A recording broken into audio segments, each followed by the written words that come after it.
Beshem Hashem, Nassem Natsar, Rev Shabbat Kodesh, Parashat Noach, on reprend Bezrat Hashem, ce shiur là, sur la Parasha, Bezrat Yitbarach, Siyata Dishmaya.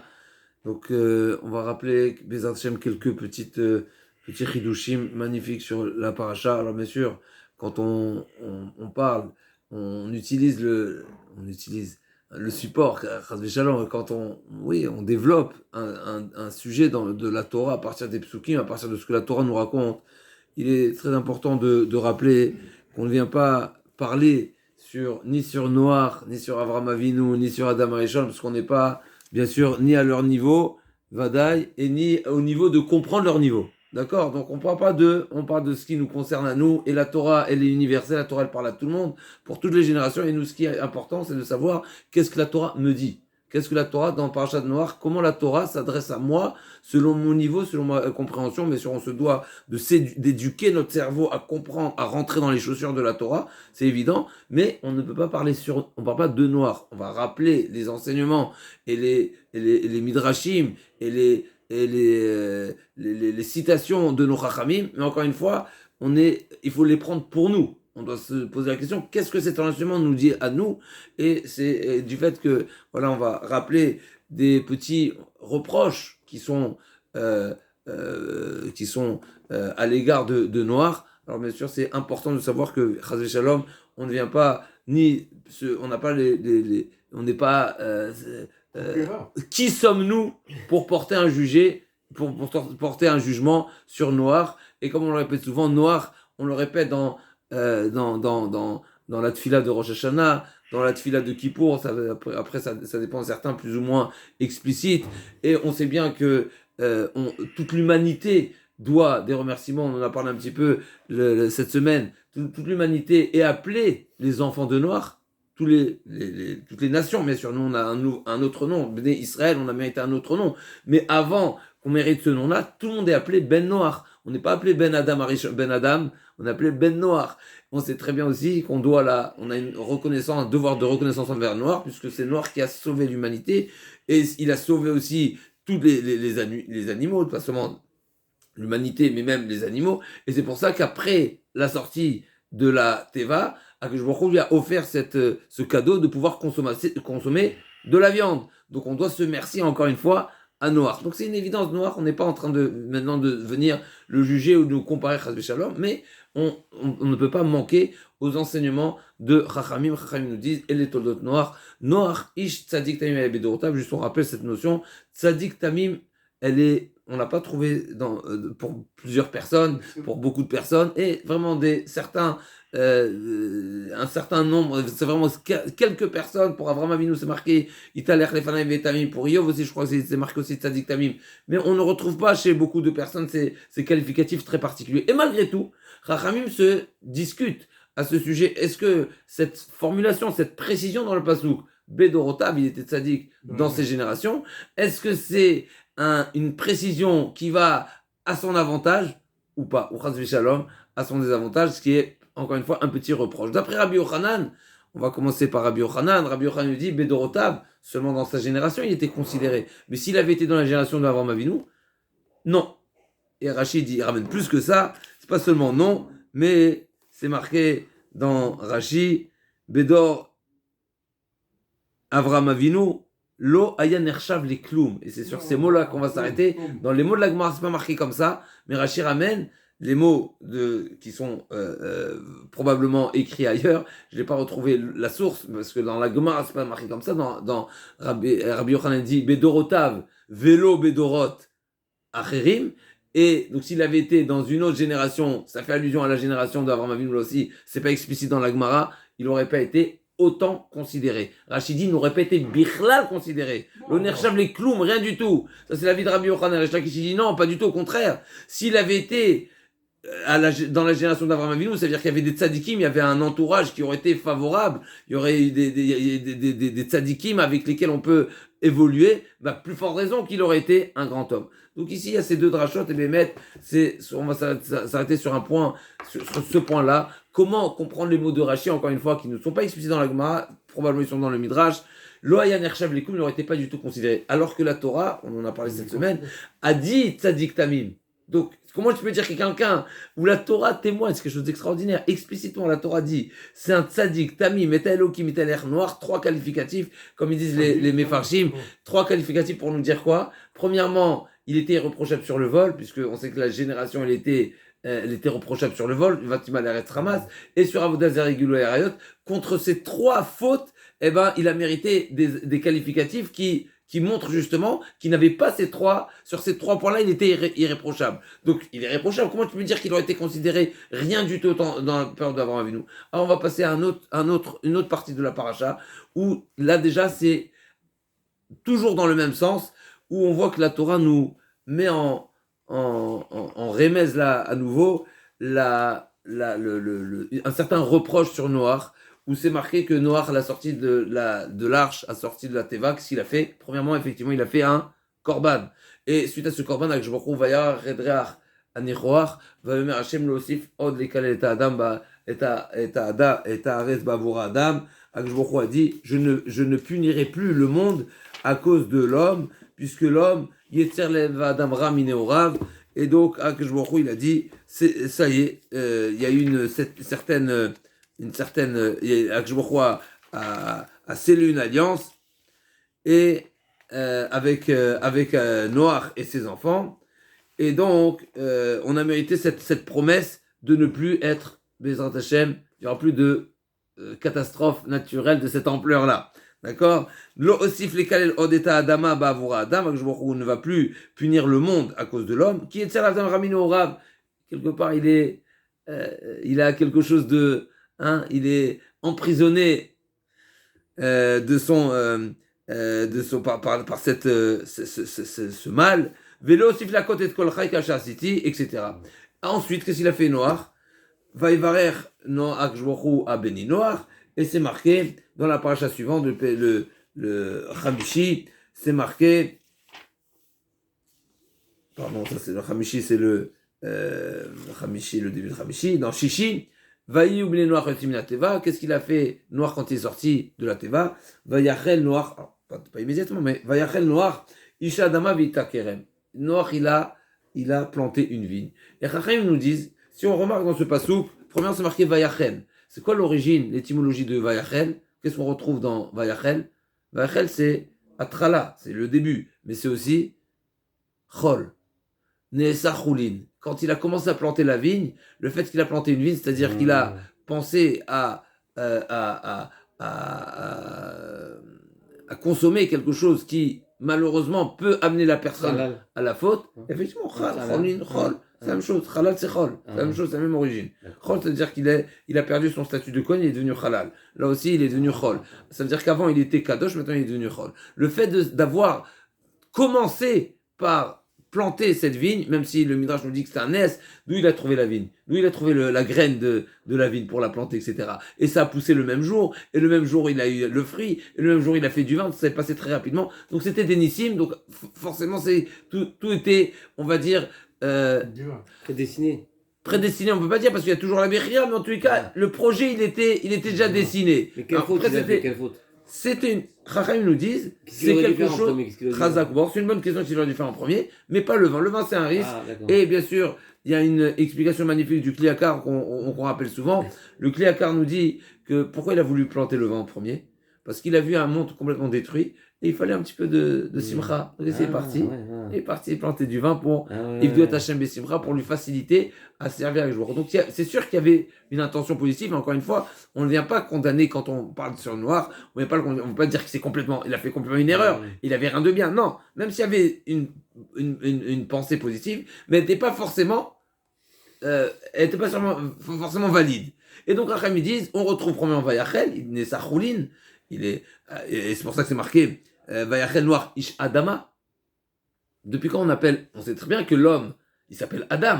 Adam, c'est Kmina Adama. Mais Vayachel Noach Ish Adama. Ici, on vient de dire, c'est quoi? Il s'est trop rabaissé on va dire, à l'intérêt, cultiver la terre, c'était pas quelque chose à faire en premier. C'est pas de son niveau, il fallait s'intéresser à autre chose, ou peut-être pas directement, ou pas en premier, ou il aurait dû déléguer, demander à ses enfants, ou en tout cas, on retrouve une deuxième chose, c'est marqué dans Chachamim, c'est marqué à 6 reprises vaille dans le pasouk. Vayachel. Vaï, c'est comme. Vaï, c'est une lamentation, c'est vaï. C'est ça? Vaï. Vayachel Noach, Eshadama, Vaïta Kerem, Vayesh Minayayin, Vaïtgal Betochaolo, Vayacham Vikenan Vataviv, Vayesh Minayayin, Vaishkar, Vaïtgal Betochaolo, et Vayacham Vikenan, il y a 6 fois, à 6 reprises sur le Vaïgal, là aussi, c'est la Gemara, toujours la Gemara dans Sanhedrin, et donc c'est cette encore une fois, on voit qu'il a perdu sa valeur en sortant de la Teva. Encore une fois, il n'était pas à la hauteur. C'est un reproche qu'on fait sur Noach. Et la Bémet, on peut se poser la question, qu'est-ce qu'on doit en retenir? Et je vais commencer par ce point-là. Et je vais finir d'abord le 3e point où on a retrouvé un reproche sur Noach.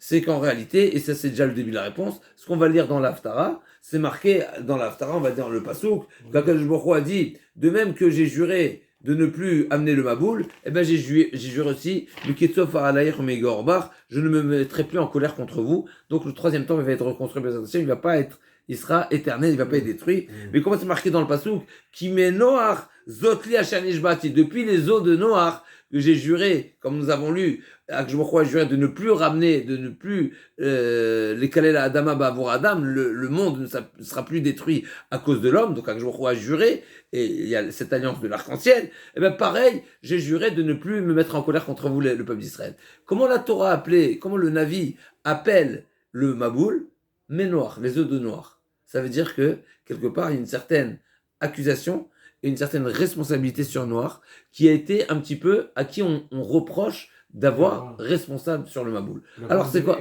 Chazakouba, c'est quoi c'est-à-dire qu'il est responsable? Il n'a pas été au niveau de Moshe Rabbeinu, il n'a pas été au niveau de Avraham Avinu, d'avoir prié, d'avoir plaidé, d'avoir défendu, d'avoir été, il n'a pas été cherché à les faire, à leur faire faire tchouva suffisamment pour pouvoir éviter le Maboul. Et donc, on dit à Noach, tu es responsable du Maboul. Ça nous rappelle une notion, une citation aussi qui est très forte. Sur nous tous, c'est marqué cette notion-là.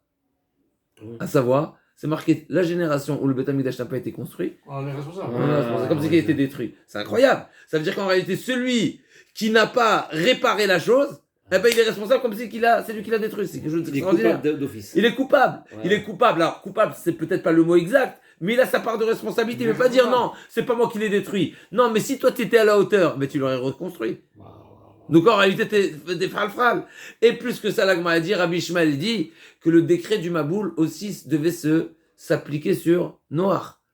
Ça veut dire que Noach, en réalité, il n'avait pas suffisamment de mérite. Encore une fois, on ne sait pas ce que ça veut dire, mais pour être épargné de ce décret. Qu'est-ce qu'il a épargné? C'est Vénoach Matzachen, c'est qu'il a trouvé la grâce. Et donc c'est sur ces 3 points qu'on va parler. D'un côté, un premier point, l'accusation de Noach. On a 3 accusations sur Noach. La première, ça veut dire quoi? Qu'il n'aurait pas été considéré au temps d'Abraham. Deuxièmement, qu'est-ce qui s'est passé? Vaïta Kerem, il est Sachoulin, c'est quoi l'enseignement? Troisièmement, ce qu'on a dit, il est responsable du Maboul. Et le 4e point qu'on va essayer de dire, vraiment, Bekitsour, c'est quoi la notion de chen? C'est quoi la notion de grâce? Et comment la grâce, c'est tellement quelque chose d'important, de beau, ça peut épargner une personne même qui est condamnable. Si on trouve grâce, la question c'est de savoir qu'est-ce qui donne la grâce à la personne. Il y a une personne qui trouve grâce, c'est pas qu'il est forcément tzaddik. Alors là, en l'occurrence, Noach il était tzaddik, mais sa tzidkout, comme il dit Rabbi Ishmael dans l'Agma, toujours de Sanhedrin, sa tzidkout, son niveau de mérite n'était pas suffisant pour l'épargner du décret, puisqu'on sait bien que quand il y a un décret qui est général, et bien même les tzaddikim passent avec. Là, le chidouche, il est, du fait qu'il a trouvé grâce aux yeux d'Hachem, il a été épargné, donc c'est le point de la grâce. Alors on va commencer par le point Vayachel Noach, Vaïta Kerem. Là, il nous dit quelque chose de très fort. Le Rav Wolbe, il nous dit ce qu'on reproche à Noach quand il est sorti de l'arche, de la Teva, Vayachel Noach, il a commencé par planter la vigne. Il nous dit le Rav Wolbe, je veux dire vraiment d'une manière très très brève. Il nous dit tout le monde, il a été créé d'une manière ordonnée, de manière à ce qu'on puisse reconnaître le Créateur. Comme on dit tous les jours, mais Sader et Akochavim, Bemishmerotem Baraka Kersono, chacun des Kochavim, des constellations, ils ont chacune leur position. Bemishmerotem Baraka Kersono, ils ont des Mishmarot, comme ils montent la garde, n'est-ce pas? Et bien sûr, il y a des rotations, il y a du mouvement, mais ils ont chacun sa position. Le fait que chacun respecte sa position, c'est une manière de témoigner que le monde, il est émet, c'est-à-dire qu'il y a un créateur qui a voulu créer le monde et que forcément, il y a un projet. Comme on dit dans la Birkat Alevana, Poel Emet, chez Perulato Emet. Il y a un poète, c'est-à-dire qu'il y a un acteur, il y a un artisan ici qui est Emet. Comment nous on témoigne que c'est Emet? Parce qu'on voit des constellations qui sont à leur place. Quand on a quelque chose d'ordonné, forcément, celui qui a ordonné la chose, c'est qu'il donne de l'importance à la chose, à tel point qu'il lui donne une place, et non seulement c'est programmé, mais en plus c'est chachouv. Une chose qui n'a pas de place, une chose qui n'est pas ordonnée, une chose qui n'est pas disciplinée, forcément ça montre que probablement la chose n'est pas si importante pour la ranger, pour la placer, pour l'ordonner, pour la cadrer, et peut-être on va être même à dire le Big Bang. Par contre, quand la chose elle est placée, elle est millimétrée, elle est chronométrée, elle est au choui après, que ce soit bien sûr les astres, que ce soit le corps humain, que ce soit même l'histoire, il nous dit le Rav Wolbe, mais je veux pas rentrer dans tout. Chaque fois qu'on voit qu'il y a un céder, qu'il y a une organisation dans le monde, automatiquement le penseur, celui qui réfléchit un petit peu, ne peut pas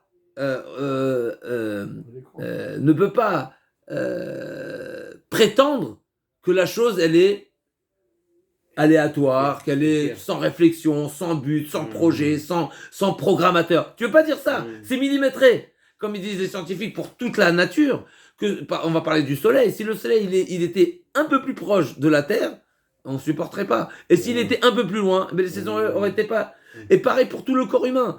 Tout est millimétré. Si on a une petite, malheureusement, quand on a une petite défaillance, on sent on se sent mal déjà. Donc tout le fonctionnement du monde, c'est une structure qui est millimétrée, qui est programmée, qui est ordonnée. Et le fait que ce soit ordonné, ça prouve l'importance, ça prouve qu'il y a un créateur, ça prouve qu'il y a un projet, ça prouve que c'est Emet. C'est ça ce qu'on dit dans la bracha. Poel Emet chez Perulato Emet. Pourquoi? Parce que les astres, ils sont ordonnés, les constellations sont placées, etc. Si on revient à Noach, ce que Rachamim ont trouvé à reprocher à Noach, c'est qu'il n'a pas respecté un ordre chronologique qu'il fallait respecter. Encore une fois, sans entrer dans le pourquoi du comment, mais en tous les cas, c'est ce qui sort du texte, c'est que Vayachel Noach, il s'est né sa chouline. Pourquoi? Parce qu'il a commencé par planter la vigne. Il ne fallait pas commencer par ça. Et donc, tu as désordonné quelque chose. Quelqu'un de désordonné, encore une fois, c'est pas seulement du désordre, c'est pas seulement quelque chose de superficiel, de dire, bon, lui, il est désordonné. Non.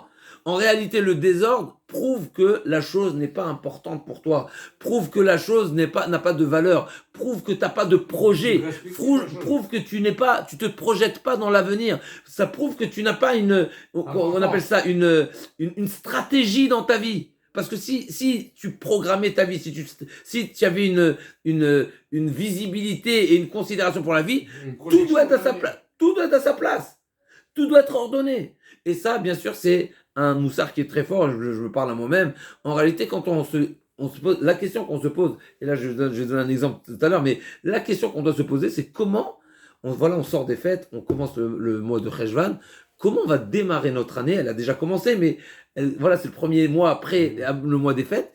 De quelle manière je vais me projeter pour pouvoir réaliser une évolution? Forcément, il faut ordonner les choses. Il faut ordonner sa journée, il faut ordonner ses programmes, il faut savoir quelles sont les bases qu'il faut fixer et visser pour pouvoir bâtir dessus. Parce que s'il n'y a pas tout ça, mais il n'y aura rien qui va avancer.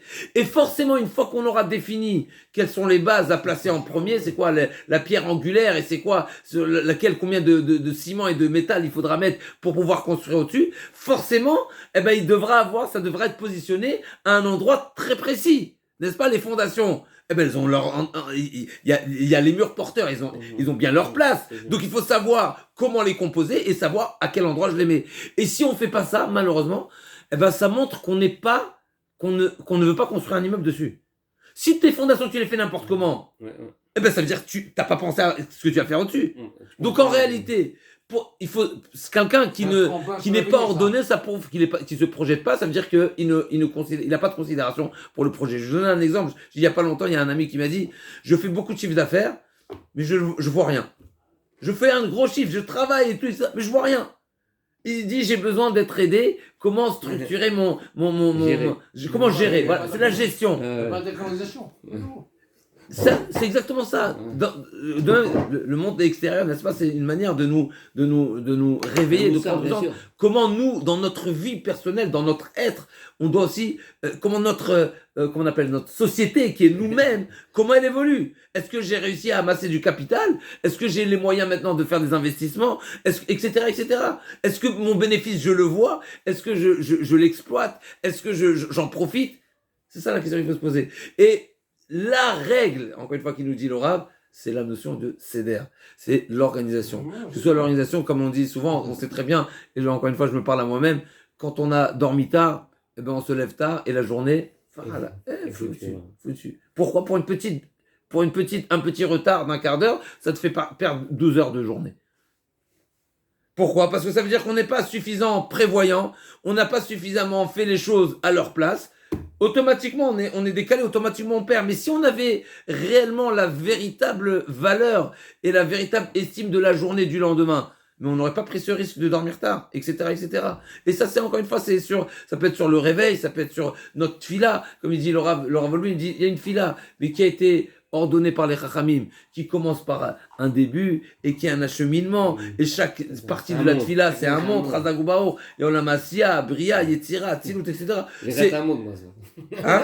Le premier Razak, si on a manqué une partie, on a manqué un monde. C'est pas qu'on a manqué un psaume. C'est qu'on a manqué un monde qui n'est pas construit correctement. Il est chasser, c'est un grand problème. Donc cette notion de céder, encore une fois, c'est un moussard terrible. Surtout, voilà, en début de Zman, on commence le Zman Chorev, on a une période comme ça de 5 mois jusqu'au mois de Nissan. Bien sûr, on aura la Hanouka au milieu, on aura Pourim, on a tout Mishvat, il y a Bezrat Hashem, on a de quoi nous réjouir. Mais il faut savoir, le patrimoine, c'est nous-mêmes.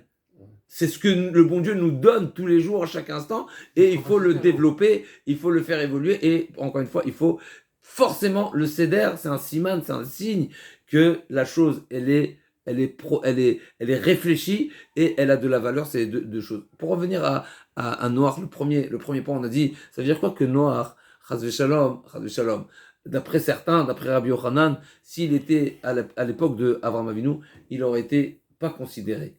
Réponse, comme nous avons dit dans l'Haftarah, c'est marqué, on accuse Noach d'être responsable dans une certaine responsabilité sur le Maboul. Pourquoi? Sans rentrer dans exactement qu'est-ce qu'il aurait pu faire, mais ce qui est certain, c'est qu'il avait quelque chose à faire de plus qu'il n'a pas fait. Il aurait pu se dépasser. C'est sûr qu'il est tzaddik, comme on a posé la question. C'est sûr qu'il est irréprochable. Lui-même, c'est irréprochable. Mais les Avot, que ce soit Moshe Rabbeinu, que ce soit Avraham Avinu, ils ont été Moser Nefesh. Ils se sont investis, c'est pas qu'ils se sont investis, ils ont été prêts à renoncer à leur vie pour la défense du peuple d'Israël. Avraham Avinu a prié pour Sédom. Et c'est seulement quand Akash Baruch Hu lui a dit non, il n'y a rien à récupérer là-bas. Akash Baruch Hu lui a promis il y avait rien à récupérer. Alors là, Avraham Avinu, il a lâché prise, mais Avraham Avinu n'a pas lâché. Et si on prend l'exemple d'Avraham Avinu, Moshe Rabbeinu a dit, Mechenina mitzvah sherkatavta. Il a été jusqu'à où? Quel argument il a utilisé pour défendre les Bnei Israël? Alors qu'Akash Baruch Hu lui dit, tu sais quoi, je vais faire à partir de toi une nouvelle nation. Moshe Rabbeinu dit non, moi ce qui m'intéresse c'est la défense de tout le peuple. Et si tu défends pas le peuple, ben prends-moi avec, enlève-moi de la Torah.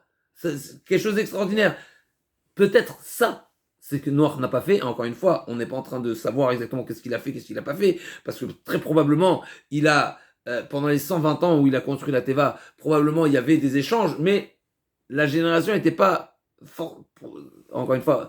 Probablement la génération n'avait pas l'oreille et Noach n'a pas fait plus que ça. Donc c'est ce qu'on reproche à Noach. Et justement pour conclure, quand on dit que Noach il n'aurait pas été considéré, encore une fois, c'est par rapport à ce point, à ce niveau extraordinaire de Avraham Avinu, il était zéro. Ce point extraordinaire chez Avraham Avinu, chez Noach, il n'y avait pas. Et ça, c'est ce qu'on lui reproche.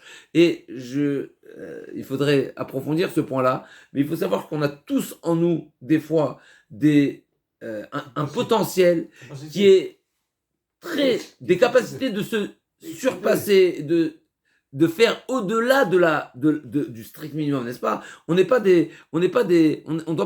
se contenter à être des fonctionnaires et dire j'ai fait mes 8 heures, ciao. Non, il n'y a pas de fin aux capacités d'un homme.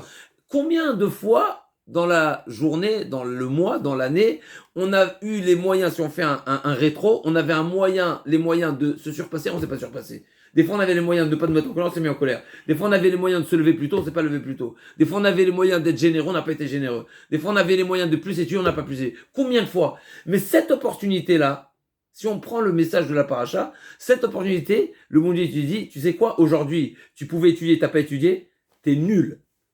C'est ça ce qui est marqué dans la paracha. T'es nul. À plus forte raison, je me parle à moi-même, bien sûr. On n'a pas fait quelque chose qui est, et à plus forte raison, là, je parle dans le cas où tu aurais pu te surmonter, tu t'es pas surmonté, mais à plus forte raison, c'était facile à faire, tu l'as pas fait. À quel niveau nous on est? On avait des fois, des choses se présentent à nous, des situations se présentent à nous, où facilement on aurait pu faire quelque chose. On l'a pas fait. Mais à plus forte raison, que le monde va dire que t'es nul. Donc, mais on est nul. Avec ça, je veux répondre une petite question qu'on a déjà posée, mais on rappelle, voilà, pour compléter cette histoire. Dans le vidouille de Rav Nissim Gaon, le jour de Kippour, dans Shachet de Kippour, Rav Nissim Gaon, il dit, Aval barani velo, evil ani velo yodea, bar velo mevin, racha velo tzadik, chaya velo zaka, etc. Veshum, vechol maasetov, lo asiti. J'ai rien fait de bien. Comme ça, on dit dans le Tachanuna Kippour. J'ai rien fait de bien. Oh, j'ai rien fait de bien pendant l'année. On a fait, voilà, il nous a amené la Damroud, on a étudié la Torah, on a mis les tefilines, on a fait les tfilotes, on a fait Shabbat. Qu'est-ce que tu me dis, j'ai rien fait de bien? C'est de la blague. J'ai rien, quoi, Bémet, j'ai rien fait de bien? C'est relatif. On a fait, bien sûr qu'on a fait. Mais si tu as un potentiel que tu n'as pas exploité. On n'a pas été au top du top. Mais si tu n'as pas été, mais si t'as pas été, cette partie-là, tu l'as pas fait, donc t'es nul ici. Donc t'es nul. Parce qu'en réalité, de ne pas exploiter à 100%, mais c'est zéro. C'est comme si quelqu'un, imaginons, je donne toujours un exemple. Ça c'est marqué pour les gens particuliers. C'est marqué pour les gens particuliers. Mais on va donner un exemple plus simple. Quelqu'un à qui on lui donne 1 million pour investir. Et il est parti, il a fait des conseils, il s'est assis pour savoir comment il va investir ce million. Et il est parti, il a investi 100 000. Et il va chez son père, il dit, tu sais quoi, papa, j'ai fait un investissement de folie. Tu te rappelles l'argent que tu m'as donné? Regarde, j'ai investi 100 000 et maintenant j'ai 500 000. Il dit, ils sont les 900 000 autres? Non, je les ai consommés. T'es nul. Qu'est-ce qu'il va dire? Qu'est-ce que le père dit à son fils? C'est ça. T'es nul, c'est ça. Ah, mais j'ai fait 100 000. Mais c'est nul 100 000 sur 1 million. Alors, tu avais la possibilité, ça veut dire que tu n'as pas valorisé ce que tu avais. Tout le capital, tu en as fait quoi? Chazvé Shalom, c'est ça ce qu'on doit prendre comme Moussard. Alors, on sort de Kippour, mais Hachem, je me parle encore une fois à moi-même, on a un nouveau Zman, on doit se surpasser. On doit d'abord faire déjà le minimum. Le béaba, il faut le faire.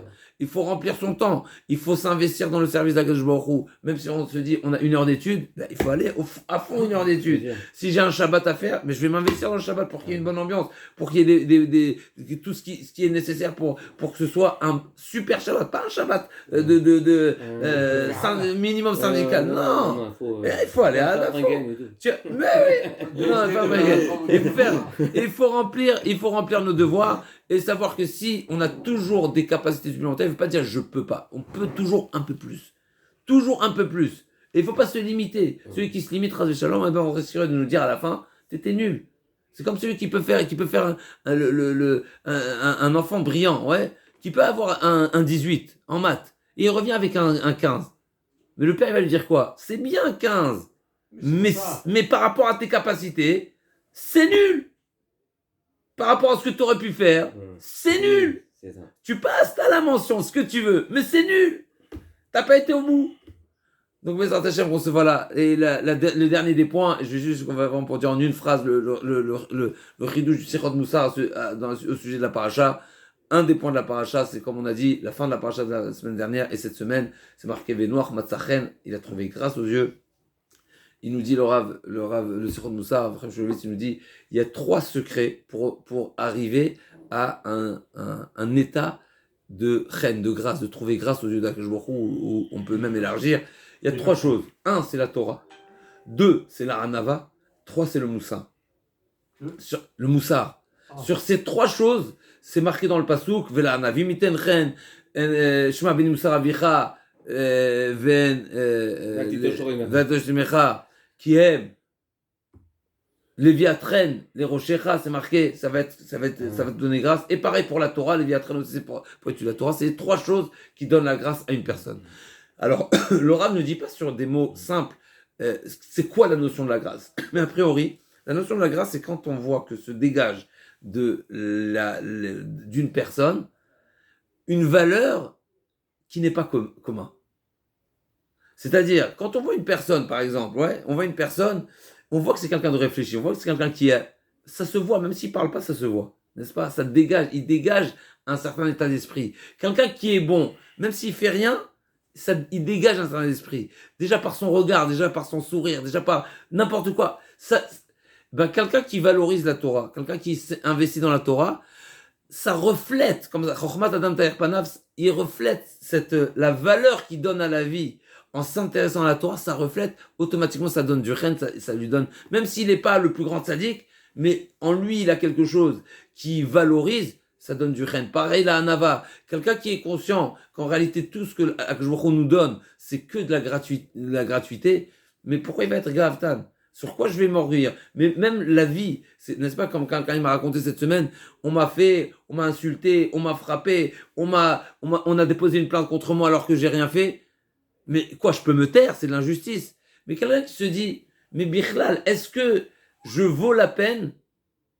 Est-ce que je peux revendiquer ma vie, Bichlal? D'être vivant, je peux le revendiquer? Ou c'est un cadeau que le bon Dieu nous fait? C'est un cadeau. Donc qu'est-ce que tu parles? Qu'est-ce que tu parles? Donc Hachem, il ne doit rien. Mais il ne doit rien du tout. Donne déjà, rien du tout. Un bénéfice. Et on ne le mérite pas. C'est ce qu'on doit se dire. La personne qui dit, comment je peux me taire alors qu'on m'a fait ça?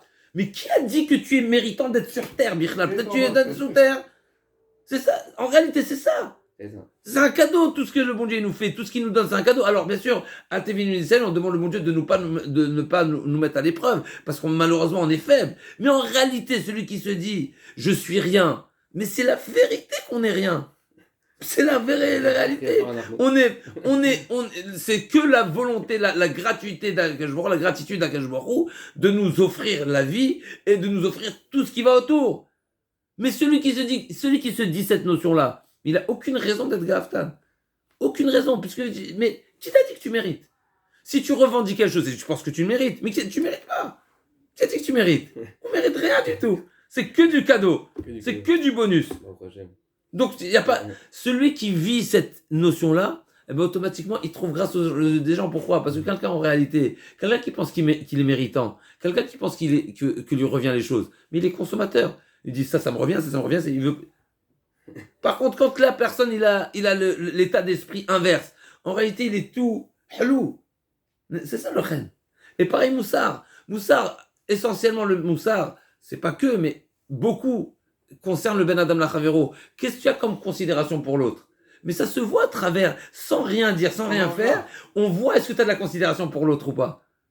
Si tu as de la considération pour l'autre, ça veut dire qu'en réalité, tu fais de la place à l'autre. Encore une fois, c'est aussi une preuve de Hanava, c'est une preuve de Makiret Mekomo, etc., connaître ta place. Tu sais que tu dois pas empiéter, n'est-ce pas, comme c'est marqué une fois, le Rav, il a dit à son élève, tu as étudié Baba Kama, mais Baba Kama ne t'a rien appris. Pourquoi? Parce que quand tu sais que la responsabilité d'une personne, ne pas endommager, etc., et que tu n'as pas un comportement qui va en parallèle, qui n'est pas en phase, ça veut dire que finalement, tu n'as aucune considération pour l'autre, mais les gens ne peuvent pas te voir, ils ne peuvent pas voir une personne qui n'a pas de considération pour l'autre. Et à l'inverse, celui qui a de la considération, mais réellement, intérieurement, mais automatiquement il est accepté, on a deux. C'est ça, il est hernin, c'est exactement ça, il est hernin. Même s'il n'est pas forcément tzaddik, il est hernin. Akadosh Baruch Hu, il gratifie ces gens-là. Même si on n'est pas méritant, en besoin d'Hachem, qu'on s'inspire de ces parachiotes. Et encore une fois, Noach va nous propulser pour mériter du chen. Juste pour un petit ridouche que j'ai vu concernant Noach, vous savez quand Noach il est décédé? Quand Avram Avinu, quel âge il avait? 58 ans, Noach d'Avraham Avinu. Nounret, il a vu 58 ans d'Avraham Avinu. On retrouve encore une fois ce chen lâché quelque part, même si Non, pourquoi c'est important? Parce que certains Mefarshim disent que Noach Bedorotav, c'est quoi Bedorotav? Le Ramban, il nous dit, c'est qu'il était tzaddik, même relatif à toutes les générations, depuis Avraham Avinu jusqu'à sa génération, et depuis sa génération jusqu'aux 58 ans d'Avraham Avinu. Il était aussi tzaddik tamim. Mais une fois qu'Avraham Avinu, il a dépassé, mais encore une fois, le reine de le grand niveau de Noach, 20 générations et même plus, jusqu'à Avraham Avinu. 20 générations, il était tzaddik tamim. C'est-à-dire, relatif à ces 20 générations, il était tzaddik tamim. Quelque chose d'extraordinaire. Mais Hachem qu'on mérite d'avoir du reine, qu'on mérite la Torah, qu'on mérite la Hanava, qu'on mérite le Moussar, et Bezrat Hachem, qu'on mérite aussi de donner de l'importance à chaque chose pour Bezrat Hachem être ordonné dans notre vie. Et c'est ce qui va nous permettre une évolution. Amen. Amen.